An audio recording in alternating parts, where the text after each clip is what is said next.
Hello students, 11th commerce business studies में आपका chapter number first हम डिस्कस कर रहे हैं, जिसका नाम है बिजनेस ट्रेड एंड कॉमर्स। इस चैप्टर को मैंने आपको दो सेक्शंस में डिवाइड करके बताया था, जिसमें जो फर्स्ट सेक्शन था वो था history of trade and commerce, और सेकंड जो है वो है बिजनेस कॉन्सेप्ट्स का, आगे की बातें हैं उसके अंदर। तो फर्स्ट सेक्शन आपको पढ़ाया जा चुका है। Now we will discuss about the second section, concept of business.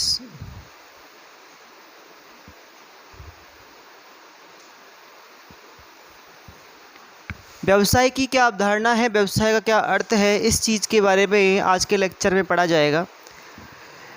जैसा कि बताया गया है कि जो आपका एक वर्ड है बिजनेस, ये बिजनेस जो है इसका ड्राइव हुआ है किससे? बिजी प्लस नेस से। यानी कि बिजनेस का मतलब है व्यस्त रहना। और जैसा कि आप जानते हैं बहुत सारे लोग बिजी रहते हैं, एंगेज रहते हैं किस में? अपने जीवन यापन के लिए कमाई करने में, लाभ कमाने में और कुछ ना कुछ धन कमाने में, जीविकोपार्जन करने में। और ये सारे के सारे काम जो होती हैं उनको हम टर्म के अकॉर्डिंग क्या मानते हैं? बिजनेस मानते हैं। बिजनेस के अंदर आप काम शामिल करते हो किसी तरह के प्रोडक्ट को बनाना या किसी तरह के प्रोडक्ट को बेचना। अगर कोई भी इंडिविजुअल, कोई भी ग्रुप, कोई भी कंपनी, कोई भी ऑर्गेनाइजेशन इन दोनों कामों में से किसी भी काम को कर रहा है तो वो किस में काउंट होगा? वो एक बिजनेस में काउंट होगा। नॉर्मली माना जाता है कि कोई भी जो ह्यूमन होता है, कोई भी जो मनुष्य होता है, वो अपने डेली रूटीन में दो तरह के काम करता है, जिसमें एक होती है इकोनॉमिक एक्टिविटीज़ और एक होती है non economic activities. Economic activities वो एक्टिविटीज़ होती हैं, वो क्रियाएं होती हैं जिनको करने पर किसी व्यक्ति को कुछ धन का अर्जन, कुछ अर्निंग होती हो, उसे हम क्या कहेंगे? इकोनॉमिक एक्टिविटी कहेंगे। जैसे एक डॉक्टर अपने क्लिनिक में सर्विसेज दे रहा है, एक टीचर स्कूल में टीचिंग करा रहा है, एक सीए बहुत सारी फर्म्स की ऑडिट कर रहा है, उनके खातों की जांच कर रहा है, एक सब्जी वाला सब्जी बेच रहा है, एक व्यक्ति जो एक मज़दूर है वो किसी फैक्ट्री में काम कर रहा है। तो ये सारे के सारे लोग जो मैंने अभी तक आपको बताए हैं, ये सारे के सारे अर्निंग के लिए काम कर रहे हैं। तो इनके द्वारा किए जाने वाले कार्यों को हम किस में रखेंगे? आर्थिक क्रियाओं में या इकोनॉमिक एक्टिविटीज़ में रखेंगे। ठीक है। इसके अलावा नॉन इकोनॉमिक एक्टिविटीज़ कौन सी होती हैं? नॉन इकोनॉमिक एक्टिविटीज़ वो एक्टिविटी होती हैं जो परफॉर्म की जाती हैं किस वजह से? Out of love, affection, sympathy और सेंटिमेंट्स। यानी कि दूसरे व्यक्ति की भावनाओं से, स्नेह या प्रेम के द्वारा या प्रेमवश जो हम कार्य करते हैं, वो सारे के सारे कार्य आपके किस में आएंगे? नॉन इकोनॉमिक एक्टिविटीज़ में आएंगे।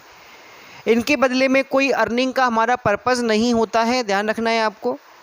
ये एक्टिविटीज़ बिना अर्निंग के उद्देश्य से की जाती हैं, इसलिए इनको नॉन इकोनॉमिक एक्टिविटीज़ कहते हैं। लेकिन जो हमारा सिलेबस है, जो हमारा सब्जेक्ट है, उसमें इन एक्टिविटीज़ के बारे में पढ़ने की कोई ज़रूरत नहीं है। आपको पढ़नी है कौन सी activities? Economic activities. Economic activities को आगे 3 कैटेगरीज़ में डिवाइड किया गया है, और उसमें आपके आते हैं कौन कौन से? इसमें आते हैं आपके, एक तो आता है बिजनेस, जिसके बारे में हम पढ़ रहे हैं। एक आता है प्रोफेशन, इसके बारे में हम चर्चा करेंगे आगे। और एक आता है एम्प्लॉयमेंट। ये 3 आपके जो काम हैं वो कैसे हैं? इकोनॉमिक एक्टिविटीज़ के अंदर इंक्लूड किए जाते हैं, और इनका जो उद्देश्य होता है वो होता है क्या? अर्निंग करना। क्लियर? तो बात चल रही है हमारी बिजनेस की। जैसा कि मैंने आपको पढ़ाया है अभी टॉपिक, हमारे टॉपिक का नाम है कॉन्सेप्ट ऑफ बिजनेस। तो अभी हम डिस्कस करेंगे बिजनेस के बारे में। बिजनेस क्या है? तो मैं एक छोटी सी डेफिनेशन लिख रहा हूँ। Business is an economic activity in which production and sale of goods and services undertaken with the purpose of profit earning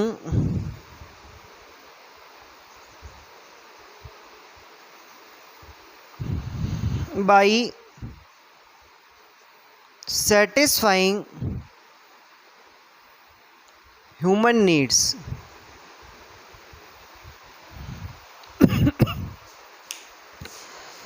ये आपका सिंपल सा डेफिनेशन है। डेफिनेशन क्या है कि business is an economic activity, कि बिजनेस एक आर्थिक क्रिया है। आपको बताया गया था अभी मैंने आपको इकोनॉमिक एक्टिविटीज़ के अंदर 3 आपके कैटेगरीज बताई थी, तो उसमें आपका बिजनेस भी इंक्लूड है। तो ऐसी कंडीशन में बिजनेस को हम क्या कहेंगे, इकोनॉमिक एक्टिविटी कहेंगे। इसके अंदर क्या होगा, प्रोडक्शन एंड सेल, 2 काम होंगे इसके अंदर। माल को बनाया जाएगा और बेचा जाएगा। किसको, गुड्स एंड सर्विसेज को, वस्तुओं और सेवाओं को। With the purpose of profit earning, यानी कि हमारा जो उद्देश्य रहेगा वो रहेगा लाभ कमाने का। बाई सेटिस्फाइंग ह्यूमन नीड्स, मानवीय आवश्यकताओं को पूरा करते हुए, यानी कि आपको मानवीय आवश्यकताओं की पूर्ति के साथ साथ लाभ कमाते हुए कौन कौन से काम करने हैं, प्रोडक्शन एंड सेल के काम करने हैं। उसको किसके बारे में, गुड्स एंड सर्विसेज के बारे में। ठीक है, तो हम यहाँ कुछ शब्दों के बारे में कुछ इनके मतलब जानेंगे। जैसे कि आपको पढ़ाया जा चुका है, बिजनेस क्या है, एक इकोनॉमिक एक्टिविटी है और उसके अंदर कौन कौन से काम आते हैं, प्रोडक्शन एंड सेल। प्रोडक्शन क्या होता है, प्रोडक्शन को वैसे मैन्युफैक्चरिंग भी कहते हैं। एक्चुअल में क्या होता है, किसी भी प्रोडक्ट को हम देखते हैं, जैसे ये मार्कर जो है ये इसकी प्राइमरी पोजीशन नहीं है। एक्चुअल में इसको डिफरेंट टाइप के रिसोर्सेज और रॉ मटेरियल के यूज से बनाया गया है, इसको कन्वर्ट किया गया है, तो ये चीज़ प्रोड्यूस हुई है, इसका प्रोडक्शन हुआ है। प्रोडक्शन का मतलब क्या होता है, प्रोडक्शन का मतलब होता है किसी भी टाइप के रॉ मटेरियल को यूजफुल प्रोडक्ट्स में चेंज करना, कन्वर्ट करना। भाई आज मान लो आपने एक माइनिंग के थ्रू और लोहा प्राप्त किया, आपने आयरन निकाला उसमें से खोद के, तो क्या वो ज्यों का त्यों आपके काम आ जाएगा, जैसा शेप में है, जैसा साइज में है, जैसे ही क्वालिटी में है? तो आंसर है नहीं। इसको फैक्ट्रीज़ में जाके और तरह तरह की रिफाइनरीज़ में जाके इसको क्या किया जाएगा, रिफाइन किया जाएगा और फिर इससे तरह तरह के प्रोडक्ट्स बनेंगे और फिर वो प्रोडक्ट्स हमारे लिए यूजफुल होंगे, ना कि वो आयरन और ना कि वो कच्चा लोहा। ठीक है, जैसे एक पेड़ पे लगी हुई लकड़ी हमारे किसी काम की नहीं होती, मतलब है तो सही, इतनी ज़्यादा यूजफुल नहीं है, लेकिन अगर मान लो एक फैक्ट्री में जाके उसको हम काट पीट के एक फर्नीचर का शेप दें तो वो हमारे लिए ज़्यादा यूज़फुल होगा।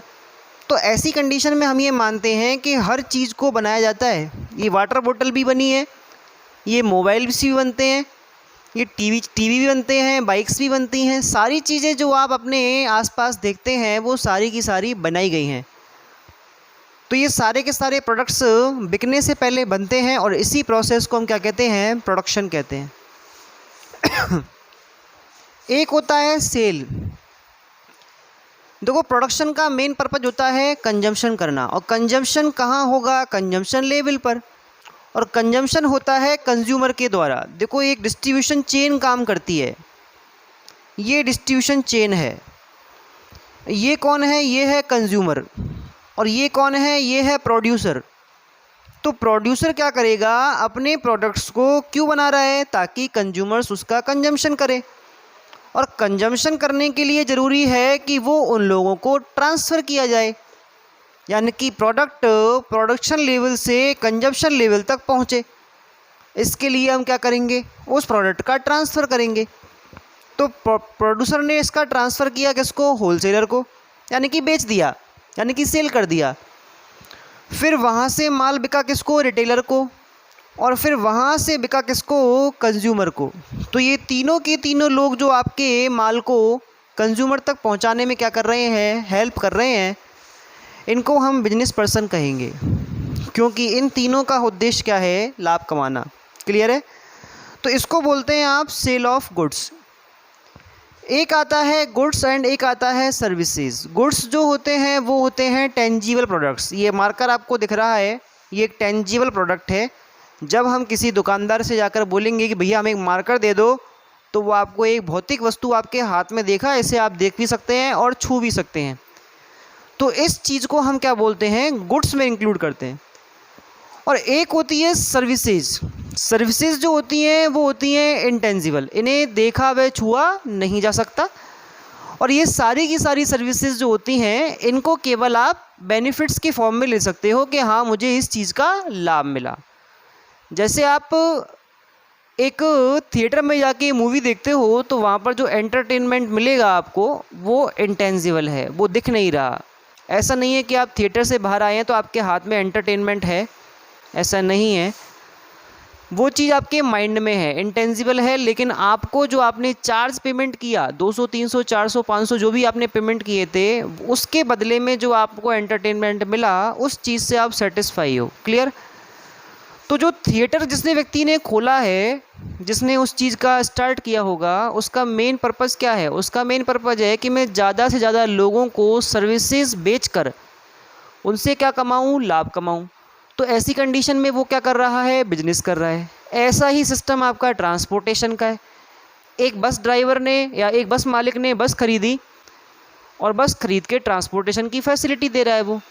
तो ऐसा करने से उसको क्या मिल रहा है, किराया मिल रहा है, और ये किराया उसकी अर्निंग है, तो जिसमें से उसको प्रॉफिट भी मिलेगा। तो ये क्या हो गई, एक सर्विसेज, इसको हम सर्विस कहेंगे। ये सर्विस उसको क्या कर रही है, बिजनेस में प्रॉफिट दे रही है। तो सारी की सारी गुड्स एंड सर्विसेज इसके अंदर शामिल की जाती हैं। और इसका जो मेन पर्पज़ होता है वो होता है प्रॉफिट अर्निंग। देखो ये सिंपल बात है, आप इकोनॉमिक एक्टिविटी कर रहे हो, आप कुछ कमाना चाहते हो, तो आपका जो मेन पर्पज़ होगा वो क्या होगा, प्रॉफिट अर्निंग ही होगा। कोई भी बिजनेस ऐसा नहीं है, चाहे वो एक छोटा सा सब्जी का ठेला हो, चाहे वो एक बड़ी ऑटोमोबाइल कंपनी हो, सभी का मेन पर्पज़ क्या होता है, प्रॉफिट अर्निंग करना ही होता है, क्योंकि वो इकोनॉमिक एक्टिविटी कर रहे हैं। और इकोनॉमिक एक्टिविटी में अर्निंग का जो मैटर है वो सबसे प्राइमरी मैटर माना जाता है। इसलिए हम क्या कहते हैं कि यहाँ पर जो मेन पर्पज़ होगा इन कामों को करने का वो क्या रहेगा, प्रॉफिट अर्निंग। प्रॉफिट क्या होता है, प्रॉफिट को लेकर हमारे माइंड में कॉन्सेप्ट है कि भाई ज़्यादा किसी चीज़ को कम मूल्य पे ख़रीद लो, ज़्यादा में बेच दो, आपका प्रॉफिट हो जाएगा। लेकिन ये सिंपल जो बातें हैं ये आपके आगे इस कॉमर्स में काम में आने नहीं वाली नहीं है। यहाँ पर हम डिस्कस करेंगे प्रॉफिट का एक सबसे सिंपल और छोटा डेफिनेशन, जिसमें हम बात कर रहे हैं excess of income over the cost. ये 6 शब्दों की एक छोटी सी आपकी क्या है, डेफिनेशन है प्रॉफिट की, कि अगर आपकी कॉस्ट से ओवर है क्या आपका इनकम, एक्सेस है, तो उसको आप क्या कहेंगे, उसको हम प्रॉफिट कहेंगे। क्लियर? जैसे मान लो ये जो मार्कर है, इसकी जो कॉस्ट है वो 15 रुपये है, और जो मैन्युफैक्चरर है वो इसको 17 रुपये में होलसेलर को बेच रहा है, तो उसको 2 रुपये क्या मिल जाएगा, प्रॉफिट मिल जाएगा। ठीक है? तो प्रॉफिट जो होता है यहाँ पर हम कॉस्ट और इनकम के कंपैरिजन से लॉस या प्रॉफिट को क्या करते हैं, मेजरमेंट करते हैं। ठीक है? तो इसका जो मेन पर्पज़ रहेगा वो क्या रहेगा, प्रॉफिट अर्निंग करना। लेकिन प्रॉफिट अर्निंग भी कैसे, अंधाधुंध नहीं, आपको अननेसेसरी प्रॉफिट नहीं कमाना कि आपने ज़बरदस्ती किसी चीज़ के जो रेट्स हैं, प्राइसेस हैं वो बढ़ा दिए। आपको क्या करना है, सेटिस्फाइंग ह्यूमन नीड्स, जो मानवीय आवश्यकताएं हैं उनको पूरा करने के लिए क्या करना है, ध्यान भी देना है। इसको हम सर्विस मोटिव भी कहते हैं, ध्यान रखना है। इस मोटिव को आप सर्विस मोटिव भी कहेंगे, ध्यान रखना है आपको।